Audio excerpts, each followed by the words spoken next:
जय श्री राधे। श्री हरिवंश राधा वल्लभ लाल की जय। हरिवंश महाप्रभु की जय। परम पूज्य गुरुदेव महाराज की सदा जय हो। बहुत बहुत स्वागत है सभी का। आइए सुनते हैं सखियों के श्याम में बड़ी ही प्यारी लीला। इसका नाम है जात न पूछे कोई। चलिए इसे सुनते हैं।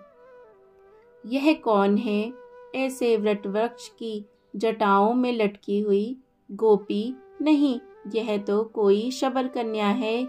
कहीं फांसी तो नहीं लगा ली? कौन हो सखी, ऐसे क्यों लटकी पड़ी हो? मेरी बात सुन। वह कृष्ण वर्णा शबर कन्या चौंक कर खड़ी हो गई। कुछ समय एकांत पाने के उद्देश्य से इस सघनवटी की ओर चली आई थी। इसकी जटाओं ने भूमि में पैर गाड़ गाड़ कर अपने स्तब्ध निर्मित कर लिए और ऊपर सघन वट पत्रों का वितान सा तन गया है। मूल वृक्ष के नीचे तो अंधेरा रहता है, वहीं एक पाहन मानो राज सिंहासन की भांति रखा है। कभी कभी मैं वहां की भूमि स्वच्छ करके इस पाहन पर आ बैठती हूँ। सर्वप्रथम यही श्याम सुंदर से वार्तालाप हुआ था मेरा। जय। एक दिन ऐसे ही बैठी मनोरथों के महल बुन रही थी। कभी श्याम सुंदर अपने मुख से मेरा नाम पुकारेंगे। जय जय। ये किस किस की अभिलाषा है सुनने की। श्री जी हमारा नाम पुकारें या श्याम सुंदर पुकारें। कभी अपना कोई काम करने को कहेंगे, कभी कहेंगे हमसे सखी ऐसा कर दो। कभी उनका स्पर्श प्राप्त होगा, कभी वे हंसकर बात करेंगे। उसी समय किसी ने मेरी आंखें बंद कर ली और मैं कुछ झुंझलाई भी और लजाई भी कि मेरे इस एकांत स्थल का ज्ञान किसी और को क्यों हो गया। मैंने ग्लानि भरे स्वर में कहा, छोड़ सखी, तुम जो भी हो, तुम जीती और मैं हारी। हाथ हटते ही मैंने पीछे मुड़कर देखा। श्याम सुंदर मुख पर हंसी और आंखों में कौतुक लिए खड़े थे। अरे विद्या, इस अंधेरे में बैठी बैठी क्या नींद ले रही है? घर में स्थान नहीं है क्या? मैं क्या कहती, बस देखते ही रह गई। जय जय। उन्हें देखने के बाद कोई कह ही क्या सकता है। मुझे बैठने को भी नहीं कहेगी। एक और हट, मैं भी बैठूंगा। थक गया हूँ चलते चलते। गैया भाग गई थी, उन्हें घेर कर अर्जुन के संग कर दी। मैं विश्राम करने आया तो देखा आप विराजी हैं। वे मुझे धकेल समीप ही बैठ गए। कैसी मधुर देहगंध, निहारिणी वतवारिणी। ए विद्या, बोलेगी नहीं? उन्होंने मेरे सिर पर हाथ रखकर जोर से हिला दिया। अकस्मात मुझे ध्यान आया वे थक गए हैं और उठकर उनके चरणों में बैठ गई और उन्हें गोद में धीरे धीरे संवाहन करने लगी। आहा, कैसे सुंदर कोमल चरण बिन पहनी या कठोर भूमि पर गौवन के पीछे पीछे दौड़े। मेरी आंखों से कुछ बूंदें उनके चरणों पर झर पड़ी। क्या हुआ री? उन्होंने हंसकर मेरा मुख ऊपर कर दिया। तेरे आसन पर मैंने अधिकार जमा लिया, इससे रो रही है? अरे मैं तो जो तेरा सो मेरा समझकर बैठ गया था। क्या तू मेरी नहीं है? और मैं तो इधर से निकलता हूँ तो कभी कभी यहाँ आ बैठता हूँ। मुझे कहाँ ज्ञात था कि यह तेरा स्थान है। श्याम सुंदर, मेरे हृदय कंठ से वाणी फूटी। ब्रज के ही क्या, संसार के सारे स्थान तुम्हारे ही हैं। आज अपने मुख से मुझको अपना कहकर धन्य कर दिया। अब अन्यथा कुछ कहना मेरे लिए इतना बहुत है। मुझे अपनी सेवा का अवसर दो। कर तो रही है सेवा, उन्होंने हंसकर कहा। कुछ समय बाद बोले, अब रहने दे, सखा ढूंढ रहे होंगे, मैं चलूं? प्राणों में हुक सी उठ गई। बस, वे हंसकर पुनः बैठ गए। अच्छा, तेरा नाम ही विद्या है कि कुछ विद्या जानती भी है? तुम कहो। मैं तो कुछ नहीं जानती, पर मुझे प्यास लगी है। कहीं पानी पानी। मैं उठ खड़ी हुई। मुझे ज्ञात है कि यमुना यहाँ से बड़ी दूर है कि श्याम सुंदर को प्यास लगी है। मैंने शीघ्रता से ढाक के 2 पत्ते तोड़े, पत्र पुटक बनाया और चल पड़ी। मेरी व्याकुल दृष्टि जल का अनुसंधान कर रही थी। दूर पश्चिम में 2 बगुलों को भूमि कुतरते देखा। हनुमान ने कहा, बिना जल के तो बकुल भूमि पर क्या लेने उतरेंगे। मैंने शीघ्रता से पद बढ़ाए। वहां जाकर देखा तो कुछ नहीं, केवल 2 हाथ स्थान पर बड़े बड़े हरित सिर उठाए खड़े हैं और उनके बीच एक बकुल भूमि में चोंच गड़ाए हुए खाने की चेष्टा कर रहा है। मुझे निराशा हुई, फिर कौतूहलवश समीप चली गई कि यहाँ खाने की क्या वस्तु हो सकती है। दोनों बकुल मुझे देखकर फुदक कर दूर जा बैठे। सोचा कीड़े मकोड़े खा रहे होंगे, चलूं। शाम को तृषा सता रही है, किंतु ये हरित तृण इतने ही स्थान पर। तृणों पर पद पड़ते ही भूमि गीली लगी। मैंने केंद्र में बैठे उंगली से खुरचा भूमि को। कुछ तृण उखाड़े। जल था। मेरे हृदय में आशा लहराई, किंतु शीघ्रता अपेक्षित थी। कान जो तृषित हैं, कहीं उठकर चलना दे। शुष्क काठ से खोदकर गड्ढा बनाया और वह धीरे धीरे जल से भर गया। मैंने हाथ से एक बार उलीच दिया। अब की बार वह अपेक्षाकृत स्वच्छ और मैंने हर्ष से अपनी ओढ़नी का पल्ला जल में बिछा दिया। जब जल से भर गया तो अंजलि से पत्र पटुक को भर दिया और यथाशीघ्र वटकुंज की ओर चल पड़ी। किंतु वहां पहुंचकर देखा पाहन का आसन तो खाली है। मेरे पग भारी हो गए। धीरे धीरे चलकर जलपात्र मैंने आसन पर रख दिया और वहीं माथा टिकाकर गिर पड़ी। हा विधाता, आज ही तूने सौभाग्य द्वार खोला और आज ही उसमें आग भी लगा दी। मेरी आंखों से झरकर अश्रु बह चले। हृदय की ऐंठन सही नहीं जाती थी। मुझे देर हो गई। तुम प्यासे हो, मैं जल तक ना पिला सकी। व्यर्थ है मेरा महाविद्या होना व्यर्थ है। देवर्षि, तुम्हारा आशीर्वाद, मेरी तपस्या, यह जन्म सब व्यर्थ हो गया। निराशा के अंधकार में चेतना डूबने लगी। जब आंख खुली वह कमल मुख सम्मुख था। वे दीर्घ स्नेह भरे दृग मेरे मुख पर टिके थे। वे अपने पीताम्बर के गीले छोर से मेरा मुख पोंछ रहे थे।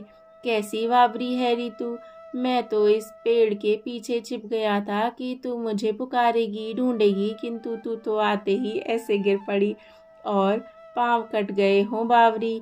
उन्होंने हंसकर मेरा मुख अपने वक्ष से लगा लिया। अब इस सुख की तुलना मैं किससे करूं? एकाएक स्मरण आया, ये तृषित हैं। मैं उठ पड़ी। तुमने जल पी लिया? आहा, तू तो यहाँ मरी पड़ी है। वे खुलकर हंस पड़े। जल कौन और कैसे पीता?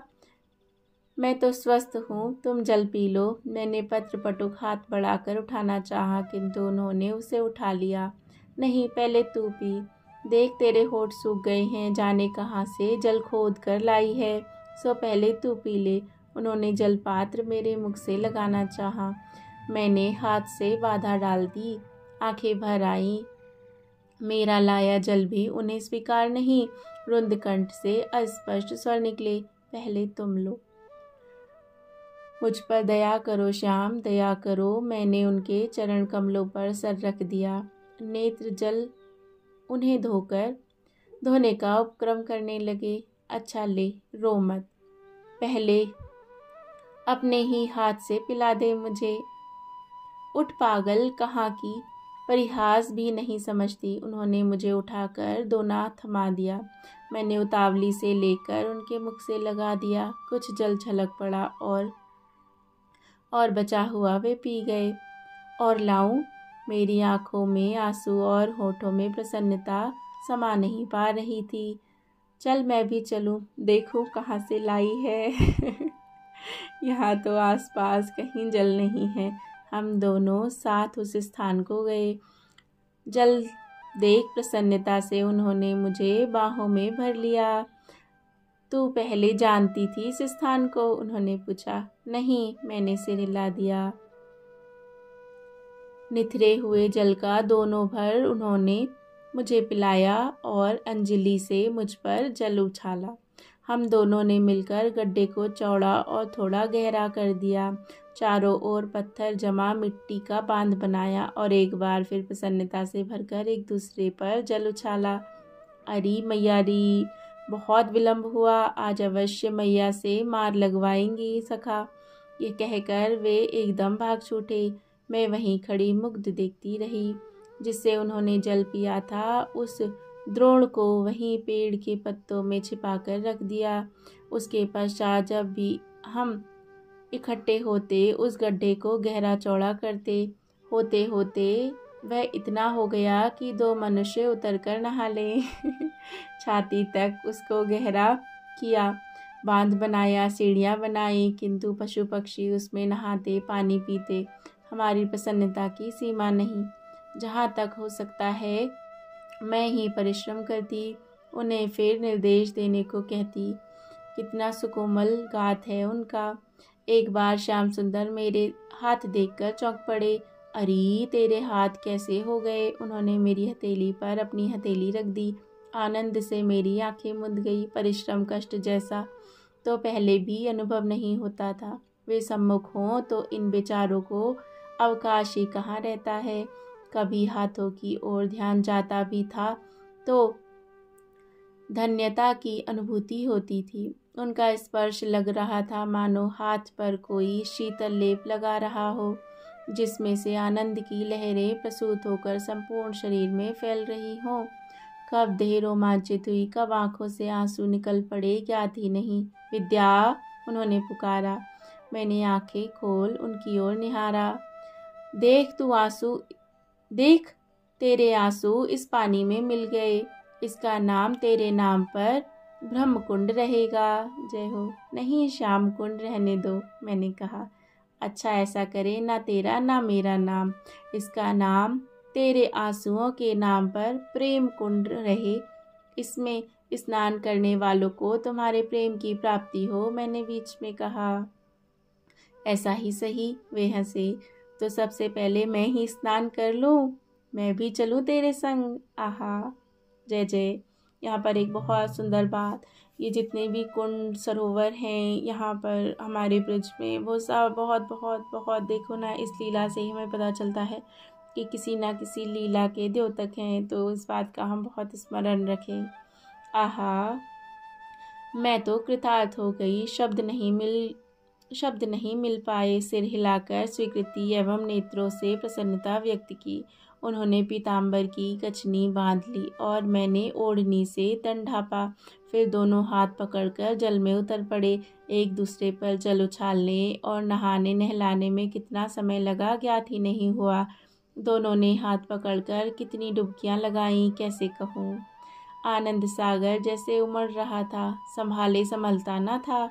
बड़ी देर बाद बाहर निकलकर हमने अपने वस्त्र पहने। उन्होंने अपना पीताम्बर और मैंने ओढ़नी ढाक की डालियों पर सूखने के लिए डाल दी। मैंने बैठने को भी नहीं। फिर वे बोले, तू प्रसन्न है ना विद्या? देवर्षि ने तेरी तपस्या के विषय में मुझे बताया था। इतने सौभाग्य की तो मैंने आशा भी ना की थी। तुम्हारी कृपा का कोई पार नहीं, फिर भी तुम्हारे चरणों में अनुराग हो, यही काम में है। वह नहीं मिला, वे हंसे। लगता नहीं, तब क्या लगता है? अपना ही स्वार्थ, अपना ही सुख, यह तो अनुराग ना हुआ। यह जल तूने अपने लिए निकाला। हाँ, तुम सम्मुख रहो, यह मेरा स्वार्थ और मेरा श्रम तुम्हें भाया, यह सुख। तब और क्या चाहिए? केवल तुम्हारी प्रसन्नता, तुम्हारा सुख। मुझे कुछ चाहिए यह ज्ञात ही ना हो। इसके लिए तो किशोरी जी की सेवा करनी होगी। जय हो, श्री किशोरी जी की जय हो। यहाँ नंदगांव में रहकर वह कैसे उपलब्ध होगी? ऐसी व्यवस्था कर दूं? कैसी व्यवस्था? मुझे ब्याह नहीं करना। मैं शंकित होकर एकदम बोल उठी, कैसी ब्रह्म विद्या हैरी तू। वे हंस पड़े। ब्याह की बात नहीं कर रहा? तब ठीक है। हास्य। हाय, वह अनुमोदन की आस शूल हो गया। सांझ को घर गई तो ज्ञात हुआ मथुरा से अक्रूर आए हैं कांजू को लिवाने, और वे प्रातःकाल होते ही विदा हो गए। यह व्यवस्था की उन्होंने कि सब अव्यवस्थित हो उठे। कौन सखी नंदगांव की, कौन बरसाने की, यह भेद भी जैसे मिट गया। लीला स्थलों पर कभी भी कहीं भी सखियां बैठी बैठी मिल जाती। श्री किशोरी जू भी कभी कभी मिल जाती। फिर सबकी आश्रय वही तो थी। नंदगांव की सखियां बरसाने गए बिना ना रह पाती। एक बार दिन में उनके दर्शन ना हो जाएं तो प्राणों को देह में रोकना कठिन हो जाता। जैसे यह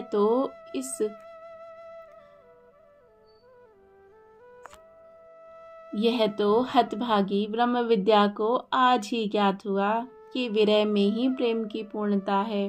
अपना देह के गैया सब इसलिए संभालना है कि उन्हें अस्त व्यस्त होना दशा में देख वे दुखी ना हो। यह भाव तो श्री किशोरी जू की चरण रज सिर पर चढ़ाकर ही प्राप्त हुआ। कृपा में तुम्हारी कृपा की सीमा नहीं। पर यह कौन है? मेरे प्रश्न करते ही वह उठकर खड़ी हो गई और भागने को उद्यत हो गई तो मैंने वहां थाम ली।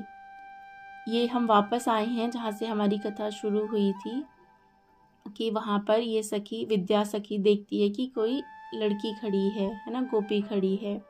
अभी फिर ये अपनी बात करने लगी है और उसके बाद में अब ये वापस हम वहीं पर जा रहे हैं। यह कौन है? मेरे प्रश्न करते ही वह उठकर खड़ी हो गई और भागने को उद्यत हो गई तो मैंने वहाँ थाम ली।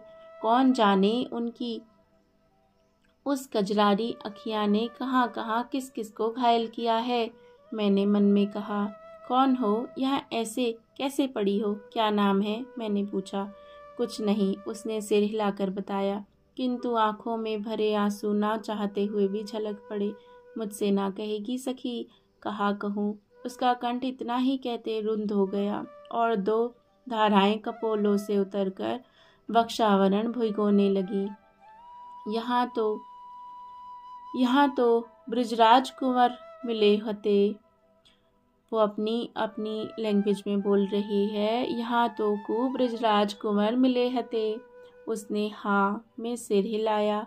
यहाँ आकर बैठ सकी। हम दोनों एक ही रोग की रोगिणी हैं। एक दूजे से बात करके मन को ठंडा करें। उनकी चल जाते सुख मिले सखी। तेरा नाम क्या है? कहते हुए मैंने उसकी पाहन पर बैठ गई और अपने समीप ही उसे बिठाने लगी। ऐसी अनीति ना करें स्वामिनी। वह मेरे पैरों पर गिर पड़ी। मैंने उसे उठाकर अपने से लगा लिया। पीठ पर हाथ फेरते पूछा, अपनो नाम नहीं बताएगी? कंका नाम है मेरा। कब कैसे मिले श्याम सुंदर? कहा कही। तो ये पूछती है कि तुझे श्याम सुंदर कैसे मिले, क्या हुआ था, बात पूछ रही है। उसने एक बार अपने जलपूर्ण नेत्र उठाकर भोली और शंका भरी दृष्टि से मेरी ओर देखा। मैंने मुस्कुराकर स्नेहपूर्ण दृष्टि से देखा तो वह पलकें झुकाकर कुछ कहने को उद्यत हुई, किंतु होठ थोड़े हिलकर रह गए। कंका बोलेगी नहीं, कह देने से मन का ताप हल्का हो जाता है सखी। हम सब तो यही करती हैं। इसी में उनकी चर्चा होती है और इसी तरह उनकी चर्चा हो जाती है इसी बहाने। अब यहाँ सखी बहुत गूढ़ बात बोल रही है। कह रही है, ताप हल्का हो यही तो नहीं चाहती। इस तपन में मुझे सुख मिलता है स्वामिनी, पर आप कहती हैं कि चर्चा होगी, उसका लोभ भी कम नहीं। उसने कहा। एक क्षण के लिए मैं उसकी बात सुन चकित रह गई। वह ताप सुखदायी है, यह सब जानती हैं, पर वह मिटे यही तो हमारी कामना रही है। यह तो मिटाने की कौन कहे, घटाने की बात भी नहीं सोचना चाहती। पुनः उनके दर्शन हो और यह अदर्शन ताप मिटे नहीं चाहती तो? मैंने पूछा। ऐसा कौन ना चाहेगा, किंतु जब तक वह संभव नहीं तब तक उनका स्मरण ही मेरा धन है। फिर मेरा ऐसा भाग्य कहाँ? उसका गला पुनः रुंध गया। वे कहाँ कैसे मिले तुझे, क्या बात की? मैं एक दिन इन जटाओं को बांधकर झूला झूल रही थी, कि उन्होंने पीछे से आकर झूले के साथ ही मेरा हाथ पकड़ लिया, जिससे एकदम भाग ना सकूं। मैं चौंक कर खड़ी हो गई। उन्होंने कहा, मुझे भी अपने साथ झुलावेगी? इतनी देरी में मैं अपने आप को ही भूल गई। वह रूप, स्पर्श और फिर वह मधुर स्वर, वह मुस्कान और वह चितवनी। कंका पुनः मौन हो गई। ए कंका, फिर क्या हुआ? क्या कहा तूने? हाँ, उसने चौंक कर मेरी ओर देखा। मेरे मुख से बोल नहीं फूटा। तो वे स्वयं ही झूले पर बैठ गए और हाथ थामकर मुझे भी अपने समीप बिठा लिया। हम दोनों झूलने लगे। उनकी अंग सुवास। कंका ने सांस खींची। फिर मैंने शीघ्रता से पूछा कि वह कहीं फिर स्मृति के समुद्र में डुबकी ना लगा जाए। तेरो नाम कहा है री? कंका। कंस तो नाए। वे खुलकर हंस पड़े। वो कहती है कंका, तो वे कहते कंस तो नाए। ले खाएगी? उन्होंने पेट से आम्रफल निकालकर मुझे दिया। तभी मुझे स्मरण आया। कुछ मधुर फल फूल और अंकुर मैंने संग्रह किए। मैं बहलाने के लिए उठी तो उन्होंने बाँह थाम ली। कहाँ जाती है? मैंने वृक्ष की खोडर की ओर संकेत किया। दोनों लाकर उनके हाथ में थमाया तो बोले, यह क्या है? क्या करूं इसका? मैंने एक फल उठाकर उनके मुख में दिया तो खाते हुए बोले, आहा, यह तो बहुत स्वादिष्ट है। सच? खाकर बोले। ले, मैं तो सब खा गया। अब तू क्या खाएगी? मैं और ले आऊंगी। तुम्हें रुचे ये? तुम्हें पसंद आए? मैं नित्य ही ला दिया करूंगी। सच? बहुत अच्छे हैं। मैं ला दूं? और ला देगी तो मैं दादा के और सखाओं के लिए भी ले जाऊंगा। कल ला देगी? कल क्यों? अभी ले आऊंगी। मैं चलने लगी तो उन्होंने फिर रोक दिया। आज नहीं, अभी तो बहुत आतप है, कल लाना।